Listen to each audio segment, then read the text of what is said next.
ध्रुव जी महाराज ने कहा, माता जी अब आप ये बताइए कि मैं वन में जाऊंगा, मुझे कोई शेर खा गया, कोई भेड़िया ने मुझे मार दिया, कोई हाथी ने मुझे कुचल दिया, तो मेरी रक्षा कौन करेगा? अपने पुत्र को पुचकारते हुए सुनीति ने समझाया, पुत्र ध्रुव, मेरे गर्भ में जब तू था तो वहां तुझे भोजन किसने दिया? तेरी रक्षा किसने करी? बोले उस समय तो भगवान ने मेरी रक्षा करी। सुनीति कह रही हैं, पुत्र, जिसने मेरे गर्भ में तेरे भोजन आदि का प्रबंध किया, तेरी रक्षा करी, तू कहीं भी रहेगा वो तेरी रक्षा करेंगे, तेरे भोजन आदि का प्रबंध कर देंगे। सुनीति ने कहा, पुत्र ध्रुव, परमात्मा तेरे भोजन का प्रबंध कर देगा, चले जाओ। ध्रुव जी महाराज अपनी माता को प्रणाम करके जाने लगे। जैसे ही जाने लगे तो सुनीति ने कहा, पुत्र, अपने पिता का आशीर्वाद नहीं लोगे? अपनी सौतेली माता का आशीर्वाद नहीं लोगे जिन्होंने इस रास्ते पे जाने को कहा है? तो ध्रुव जी महाराज अपने पिताजी को प्रणाम करने गए, सौतेली माता को प्रणाम करने गए। क्यों भेजा? क्योंकि यदि उनके प्रति दुराग्रह बना रहेगा, दुर्भावना बनी रहेगी, तो इसकी भक्ति सफल नहीं होगी। भजन में, भक्ति में किसी के प्रति दुर्भावना लेकर भजन करोगे तो आपका भजन जल्दी सफल नहीं होगा। आपके अंदर द्वेष भरा हुआ है, लोगों के प्रति घृणा भरी हुई है, नफरत भरी हुई है, आप चाहे जितना भजन कर लीजिए, पर आप बताइए कि ऐसे दूषित हृदय में भगवान आके बैठेंगे? अरे भगवान तो निर्मल हृदय में बैठते हैं, और भगवान बड़े कोमल हैं। तो ऐसे कोमल हृदय, ऐसे कोमल अंगों वाले हमारे ठाकुर जी, जिसका हृदय काम क्रोध से जल रहा है, ऐसे हृदय में बैठ पाएंगे? इसलिए भक्त को, वैष्णव को किसी के प्रति बहुत ज्यादा दुर्भावना नहीं रखनी चाहिए, किए हुए कामों को भूल जाना चाहिए। कई लोग होते हैं जो बहुत दिनों तक बातों को याद रखते हैं, उसने मेरे साथ ऐसा कहा था, उसने मेरे साथ ऐसा किया था। इन बातों को भी यदि आप अंदर गांठ बांध कर रखे हैं तो समझ लो आपको भगवत प्राप्ति में ज्यादा समय लगेगा। इसलिए संत का लक्षण क्या है, साधु का स्वभाव कैसा होना चाहिए? तितिक्षवा कारुणिकः सुहृदया सर्वदेहिनां अजात शत्रुवः शांता साधवा साधुभूषण। तितिक्षवा कारुणिकः। कपिल नारायण भगवान अपनी मैया देवहूति से कह रहे हैं, मां, साधु का स्वभाव क्या है? बोले साधु का पहला लक्षण है कि वो सहनशील होता है। तितिक्षा माने होता है सहनशीलता। किसी ने खूब फूल माला पहना दी, सत्कार कर दिया, आरती कर दी, तो बहुत ज्यादा प्रसन्नता नहीं। और किसी ने अपमान कर दिया, कुछ कटु वचन कह दिया, तो हृदय में कोई क्षोभ नहीं हो, वह साधु का लक्षण है।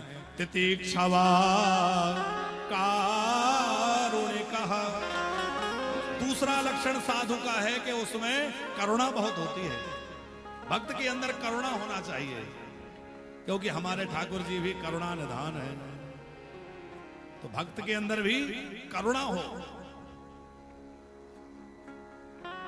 भगवान से भी अधिक करुणा संत के हृदय में होती है। अब आप कहेंगे कि महाराज जी भगवान तो करुणा सागर हैं, और करुणा सागर से ज्यादा करुणा किसी और में कैसे हो सकती है? लेकिन संतों में भगवान से भी ज्यादा करुणा होती है। उदाहरण दें आपको, भगवान कृपा करुणा कब करते हैं? जब कोई उनसे प्रार्थना करे कि प्रभु मेरे ऊपर कृपा करिए, मेरे ऊपर करुणा करिए। जिस समय, बहुत ध्यान से सुनिएगा, जिस समय अंबिका वन में सब ब्रजवासी गए हुए थे, वहां नंद बाबा को एक अजगर ने पकड़ लिया। 10वें स्कंद की कथा है कि नंद बाबा को एक अजगर ने पकड़ लिया। अजगर उनको निगलने लगा। देवलिया जी अजगर निकलने लगा तो सारे ब्रजवासी बाबा को छुड़ाने लगे। कोई सर्प को डंडों से पीटे, कोई बाबा को पकड़ के खींचे, पर नंद बाबा को छुड़ा नहीं पा रहे थे। अब नंद बाबा को लगा कि मुझे पूरा निकल जाएंगे, ये अजगर निकल जाएगा। तो नंद बाबा ने श्री कृष्ण को पुकारा, कन्हैया कन्हैया कन्हैया। और जैसे ही कन्हैया को पुकारा, श्री कृष्ण दौड़ के आए। जैसे ही अजगर का स्पर्श किया, उसका शरीर छूट गया, दिव्य पुरुष प्रकट हो गया, भगवान की स्तुति करके वो भगवत धाम चला गया और बाबा मुक्त हो गए। अब बाबा जब मुक्त हो गए तो नंद बाबा ने पूछा कि कन्हैया, जब मुझे अजगर ने पकड़ लिया तो सब मेरी रक्षा करने आए, सब मुझे छुड़ाने के लिए आए, तुम क्यों नहीं आए? सब मुझे छुड़ाने आए पर तू क्यों नहीं आया? तो श्री कृष्ण ने कहा, बाबा मेरा एक स्वभाव है कि जब तक कोई मुझसे प्रार्थना ना करे या मुझसे कोई कहे ना, तब तक मैं नहीं आता। आपने बुलाया, मैंने आने में देर नहीं की, पर नहीं बुलाओगे तो मैं नहीं आऊंगा, क्योंकि मैं साक्षी भाव से केवल देखता रहता हूं। ये भगवान का स्वभाव है कि जब तक नहीं बुलाओगे नहीं आएंगे। लेकिन संत का स्वभाव कैसा है? आपने रामचरितमानस में जयंत की कथा सुनी होगी कि जयंत ने, इंद्र के पुत्र जयंत ने कौआ बन करके और जानकी जी को चोंच मार दी।